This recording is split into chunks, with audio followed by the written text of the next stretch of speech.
So stay with me if you want to learn how to make a floral design using wire mesh instead of floral foam.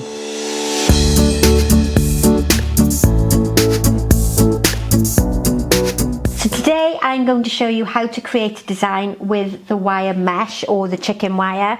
So this is from a UK shop called Wilkinson's, and I've made a long sausage shape the same length as my container, and I've squashed it together so that I have several layers that will support and hold my flowers into place. And then I'm going to use the clear floral tape once or twice over the top of my container to stop that moving around. So wire mesh nicely attached there into my container, and the 2 strips of the clear floral tape will hold that into position, and you won't be able to see it on the outside of the container. Under normal circumstances I would fill that with a shallow amount of water, but because I'm going to be tipping it forward every now and again, I'm going to leave it empty.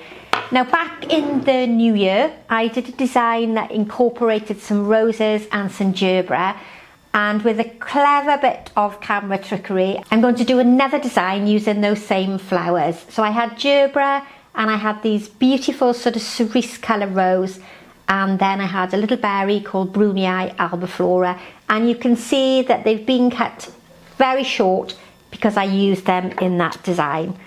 And what I'm going to do is start almost by creating layers. Now I'm very limited with the length of my first lot of flowers because they've already been used in that previous design. So for obvious reason I can't make them longer. So I'm going to start by just creating a little bit of base weight. And this type of arrangement is really good if you've made a larger design. You might do church flowers for argument's sake, or you might be going to flower classes and learning floral design. You might have learnt one particular arrangement and then you might want to practice with another design. And this is a really good way of learning 2 different floral designs with one lot of flowers, because you can reuse them at that much shorter length. My thoughts are that my container is like a boat. It's boat shaped, semi-crescent, a little bit like a banana.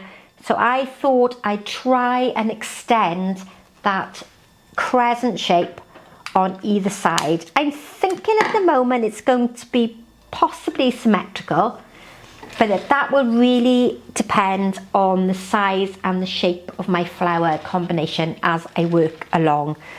Now I'm planning on making the design front facing.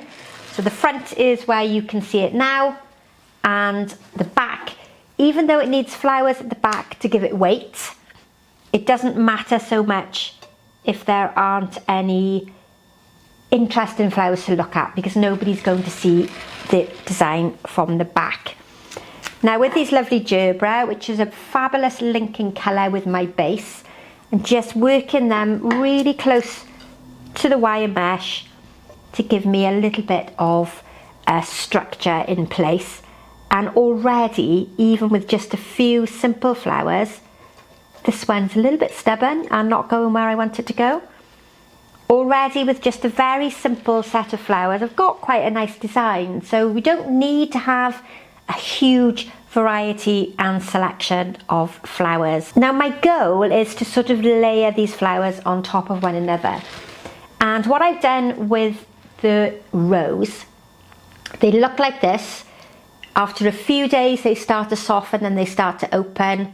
And what I've done here is I've used a method called reflexing, and I've just turned the petals backwards on themselves. You need to be quite patient, take your time, relax and enjoy what you're doing. And I've just opened that head up to make a much larger rose size.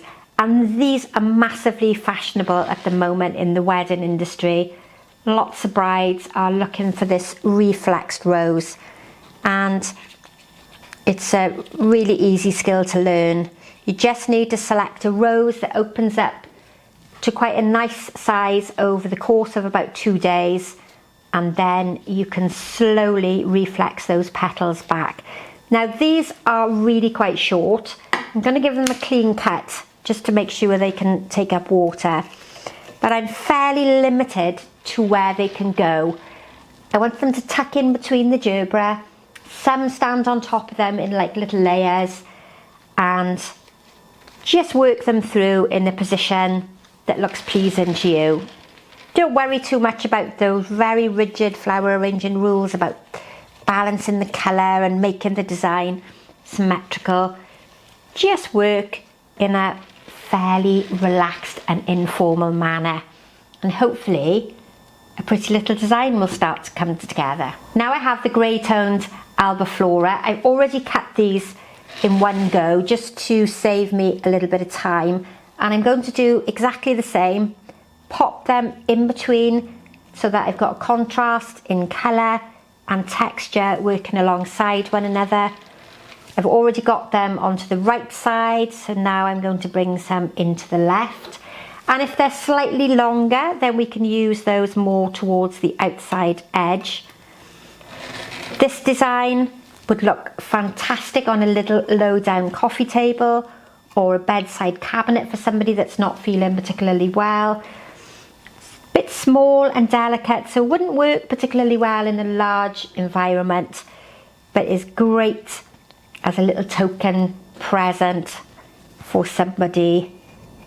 And I've just brought a little bit of that colour towards the back. I'm staying fairly flat on one side because the design is meant to be front facing, but we've got that beautiful colour combination, the grey and the pinks, and that very soft sort of apricot shade as well. I've cut the roses as well. These ones I've left as a bed rather than reflexing them and getting them open. And these are going to work just to bring a little bit of that colour towards the outside edge. Now I did have some longer gerbera that I didn't use in the initial design. So two of these worked through on either side. Hopefully will elongate that semi-crescent shape that I'm trying to create. This one happens to sit more attractively. The position of it works nicer on this side. Might be a little bit too long. Work that in towards the back.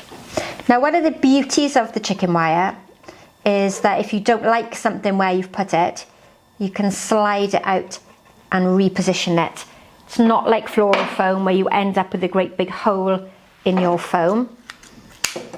And if I pop this one on this side, you should hopefully now be able to see more of a boat shape starting to take place. And I don't want to make this design huge. The flowers are small, they're very delicate, and I don't want to overpower it too much. But what I am going to do just on the edges is add in some of this very pretty little willow. And when it's hanging on the tree, it would hang down, but I'm hoping that I can get it to stay in the opposite direction, so it's accentuating that crescent shape. Might be a little fiddly to get into the position I wanted to go. And I think sometimes a lot of the skill in floral design is knowing how your flowers react, which way they like to grow, which way they fall, which way they grow on the tree or in the plant. So you can use them to exaggerate their natural shape and their natural growing pattern. So I've brought out some of the willow on that side. We can now do the same over here, and I'm going to bring the colour and that texture through the middle as well, so that we have a link from one side to the other. And I think I'm pretty much done with this design. Very pretty, very simple. This is the style of arranging I love to do if I want a little bit of a relaxing time, because it's very therapeutic. It's very good for your soul just to relax and enjoy the different types of flowers. So it just goes to show that you don't need a huge amount of flowers and you don't need a long stem length to create a fabulous design. Work with shorter flowers, maybe ones that are blown down in your own garden, or flowers that grow small and short in your garden as well, and you can create a lovely design just like this. So thanks as ever for watching. Don't forget to subscribe to the channel. Hit that notification bell if you want to be told every time I upload a new tutorial. And please comment, let me know where you're watching from, or ask questions in the comment box below, because I love to have some interaction from you. And it really does help this YouTube channel grow. So thanks for watching and goodbye for now.